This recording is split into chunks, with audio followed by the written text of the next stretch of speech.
Hello friends, मैं आप सभी का अपने YouTube channel AB exam study में आप सभी का अभिनंदन करता हूं। आज मैं लेकर आया हूं सुपर 30 की पार्ट 5 सीरीज, जो आने वाले exam junior super TET, SSC GD, UPSI सभी के लिए बहुत इंपॉर्टेंट है। चलिए हम स्टार्ट करते हैं। यूनेस्को विश्व विरासत स्थल महाबोध विहार भारत में कहाँ स्थित है या किस राज्य में स्थित है?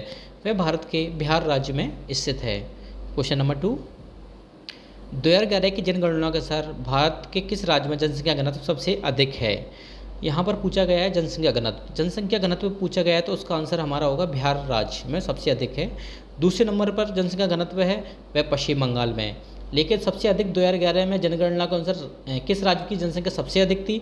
वह हमारे उत्तर प्रदेश की थी। ठीक है, कुछ फैक्ट्स हैं वो देख लेते हैं। जैसे बिहार राज्य में 1102 प्रति वर्ग किलोमीटर में घनत्व जनसंख्या का, पश्चिम बंगाल में 1029, उत्तर प्रदेश में 828। ठीक है, और सबसे अधिक जनसंख्या है आपके उत्तर प्रदेश की 19,95,00,000। चलिए नेक्स्ट क्वेश्चन में चलते हैं। मासिन राव मेघालय की किस पहाड़ी पर स्थित है? मासिन राव मेघालय की खासी पहाड़ी पर स्थित है। ठीक है, ये मेघालय राज्य के शिलांग पठार में स्थित है। चलिए नेक्स्ट क्वेश्चन में चलते हैं। पारस्की तंत्र में ऊर्जा प्रभाव के बारे में निम्नलिखित में से कौन सी श्रृंखला सही है? तो ऊर्जा जो प्रवाह होता है, सबसे पहले आता है निर्माता जो किसी चीज़ को बनाता है, उसके बाद जो सबसे पहले उसको यूज करता है वो होता है उपभोक्ता, उसके बाद जो उसका विघटन करता है वो होता है विघटनकारी। तो हमारा आंसर हुआ निर्माता, उपभोक्ता और विघटनकारी। चलिए नेक्स्ट क्वेश्चन में चलते हैं। प्रायद्वीपीय भारत का सबसे दक्षिणतम बिंदु कन्याकुमारी किस विकल्प में है? यह जो हमारा दक्षिण में जो कन्याकुमारी है, यह भारत की अंतिम भूमि भी कहा जाता है, जो कि प्रायद्वीपीय भारत की अंतिम भूमि है। यह भूमध्य रेखा के उत्तर में स्थित है। कन्याकुमारी को प्रायद्वीपीय भारत का सबसे दक्षिणतम बिंदु भी माना जाता है। कुछ क्वेश्चंस इस प्रकार भी बन सकते हैं कि कन्याकुमारी को प्रायद्वीपीय भारत का क्या माना जाता है, तो इसे दक्षिणतम बिंदु भी कहते हैं, इसे भूमि का अंत भी कहा जाता है। चलिए नेक्स्ट क्वेश्चन में चलते हैं। कौन सी महासागरीय धारा अटलांटिक महासागर से संबंधित नहीं है? एगुलस धारा, लेब्राडोर धारा, फ्लोरिडा धारा या कैनरी धारा? हमारा आंसर है एगुलस धारा। दोस्तों फ्रेंड्स, अगर आपने मेरे सुपर 30 की पार्ट 1, पार्ट 2 सीरीज या पार्ट 3 या पार्ट 4 में से कोई भी अगर आपने वीडियो नहीं देखी है या सीरीज़ नहीं देखी है, तो प्लीज़ उसे ज़रूर देखें, क्योंकि मैं जो 20 सीरीज़ कराऊंगा ये इतने इंपॉर्टेंट क्वेश्चंस हैं जो आपको आने वाले एग्जाम में ज़रूर देखने को मिलेंगे। जैसे जूनियर सुपर टेट का आप देख लेना, आपको कम से कम 50% क्वेश्चन से अधिक आपको इन क्वेश्चनों में से देखने को मिलेंगे। तो प्लीज़ उन सीरीज़ों को पार्ट 4 तक ज़रूर देखें अगर नहीं देखी है। और दूसरा मेरा आपसे एक निवेदन भी है कि आप प्लीज़ इस वीडियो को शेयर करें, मेरे चैनल को सब्सक्राइब करें अगर आप पहली बार मेरी वीडियो को देख रहे हैं। अगर आपको लगता है कि मेरी वीडियो में कोई प्रॉब्लम है तो प्लीज़ मुझे कमेंट करके बताएं भी। ठीक है, चलिए नेक्स्ट क्वेश्चन में चलते हैं। नाथुला दर्रा भारत के किस राज्य में स्थित है? अरुणाचल प्रदेश, असम, सिक्किम या मेघालय? नाथुला दर्रा भारत के सिक्किम राज्य में स्थित है। इससे रिलेटेड ये क्वेश्चन बन सकता है कि समुद्र तल से कितनी ऊंचाई पर स्थित है? यह समुद्र तल से 14,450 फीट ऊपर भारत तिब्बत सीमा पर स्थित है। ठीक है,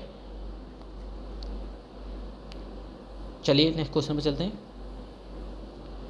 पूर्वी घाट की सबसे ऊंची चोटी कौन सी है? पूर्वी घाट की सबसे ऊंची चोटी हमारी है अरमाकोड़ा। इससे रिलेटेड ये क्वेश्चन बन सकता है कि इसकी ऊंचाई कितनी है? अरमाकोड़ा की ऊंचाई, पूर्वी घाट की जो एक अरमाकोड़ा घाटी है उसकी ऊंचाई कितनी है? 1680 मीटर है। उससे अतिरिक्त तथ्य यह भी है कि धूपगढ़ 1350 मीटर, चोटी सतपुड़ा पर्वत श्रृंखला मध्य प्रदेश में स्थित है।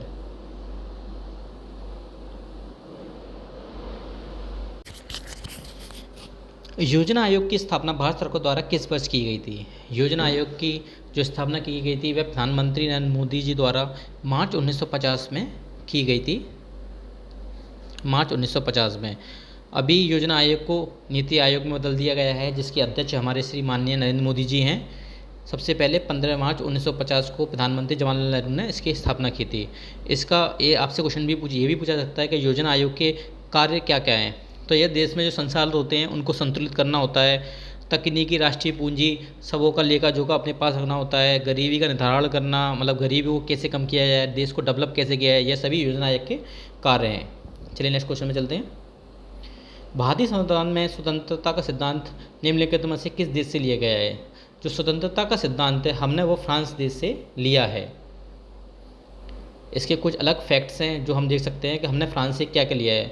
भारतीय संविधान में जो 3 वर्ड्स हैं, स्वतंत्रता, समानता और बंधुत्व, ये सभी हमने फ्रांस राज्य के संविधान से लिए हैं। जबकि राज्य के नीति निर्देशक सिद्धांत हमने संविधान के वह कहाँ से लिए हैं? वे हमने आयरलैंड से लिए हैं। ठीक है। संयुक्त राज्य अमेरिका से हमने कौन से संविधान लिए हैं? मौलिक अधिकार लिए हैं, न्यायिक समीक्षा लिए है, राष्ट्रपति में महाभियोग लिया है, ये सभी हमने आपके संयुक्त राज्य अमेरिका से लिए हैं। ठीक है। चलिए नेक्स्ट क्वेश्चन में चलते हैं। भारतीय संविधान की वित्तीय आपातकाल प्रावधान को हमने कहाँ से लिया है? ये हमने लिया है भारत सरकार अधिनियम 1935 से। प्लीज़ दोस्तों, आपसे मेरा एक रिक्वेस्ट है कि मेरे चैनल को शेयर और इस चैनल को सब्सक्राइब ज़रूर करें। आपका एक शेयर मुझे काफ़ी मोटिवेट करता है, आपके व्यूज़ मुझे मोटिवेट करते हैं, और आप उम्मीद मानिए कि मुझे आपके इतने व्यूज़ देखते हुए मुझे अंदर से एक मोटिवेशन मिलती है कि मैं आपके लिए और अच्छी सीरीज़ तैयार करूँ। और आपसे मैं एक बात हमेशा कहना चाहूँगा, मेरे एक सीनियर हुआ करते थे, वो अक्सर कहा करते थे कि जब किसी पर जिम्मेदारी पड़ती है ना, तो सारे काम ऑटोमेटिकली हो जाते हैं। तो आज आप पर वो जिम्मेदारी है कि आपको सुपर टेट का एग्ज़ाम क्रैक करना है, अपने लिए एक सीट तय करनी है सुपर टेट के एग्ज़ाम में, जूनियर सुपर टेट में। इंसान चाहे तो कुछ भी कर सकता है। इंसान आज चंद्रमा पर पहुंच गया, तो ये अपने आप में बहुत बड़ी उपलब्धि है। चलिए हम नेक्स्ट क्वेश्चन पर चलते हैं। भारत में प्रशासनिक न्यायाधिकरण की स्थापना के लिए कौन सा संवैधानिक संशोधन प्रदान किया गया है? हमारा इसका आंसर है 42वां संविधान संशोधन। 22 मई को किस दिन के रूप में मनाया जाता है? राष्ट्रीय जैविक विविधता के लिए अंतर्राष्ट्रीय दिवस, राष्ट्रीय विज्ञान दिवस, पृथ्वी दिवस या विश्व आर्द्रभूमि दिवस? हमारा इसका उत्तर है जैविक विविधता के लिए अंतर्राष्ट्रीय दिवस। चलिए नेक्स्ट क्वेश्चन में चलते हैं। पुस्तक एग्जाम वॉरियर्स किसके द्वारा लिखी गई है?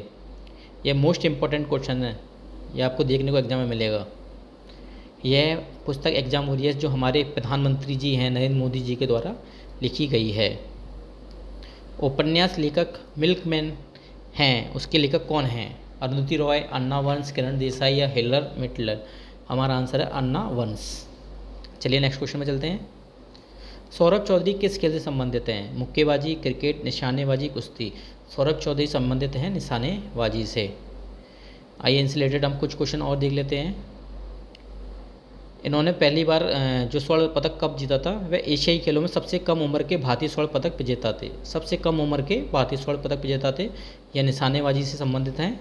ठीक है। एकमात्र भारतीय हैं जिन्होंने ISSF विश्व चैंपियनशिप जीती है, ISSF विश्व कप जीता है, यूथ ओलंपिक गेम जीते हैं, एशियाई खेल जीता है, एशियन एयरगन चैंपियनशिप ये इन्होंने जीती है।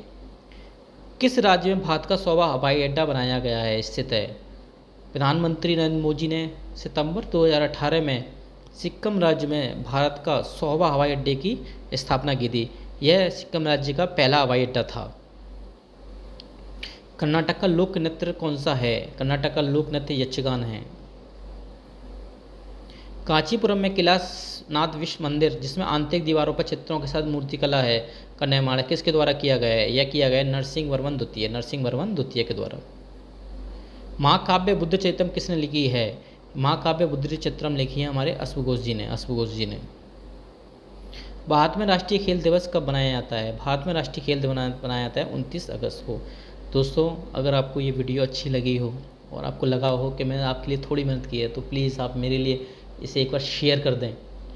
प्लीज़ आपसे रिक्वेस्ट है, एक बार व्हाट्सएप पर शेयर कर दें। मेरे आपके व्यूज़, आपके शेयर्स मुझे मोटिवेट करते हैं। आपके सब्सक्राइब और मेरे चैनल को सब्सक्राइब कर दें। और अगर आपने मेरी video part 1, part 2, part 3, part 4 नहीं देखा, तो प्लीज़ उसे ज़रूर देखें। और आप इतनी मेहनत करें, आज से इतनी मेहनत करें कि आप जूनियर सुपर टेट को क्रैक कर दें। मैं आपसे फिर कहता हूँ कि एग्ज़ाम सिंपल नहीं आएगा, एग्ज़ाम टफ लेवल का आएगा। सीट कम है, 1400 सीट हैं जूनियर सहायक अध्यापक के लिए, जिसमें कुछ सीट महिलाओं के लिए अच्छे थे तो कुछ पुरुषों के लिए, और फॉर्म 1.5 लाख से समथिंग भरे गए हैं। तो आपको आज इतनी मेहनत करनी है कि आपको अपने लिए एक सीट कंफर्म करनी है। इस जूनियर सुपर टेट में आपको अपने नाम का झंडा गाड़ना है। और आपको अगर वीडियो अच्छी लगी हो तो प्लीज़ शेयर कर दें। Thank you.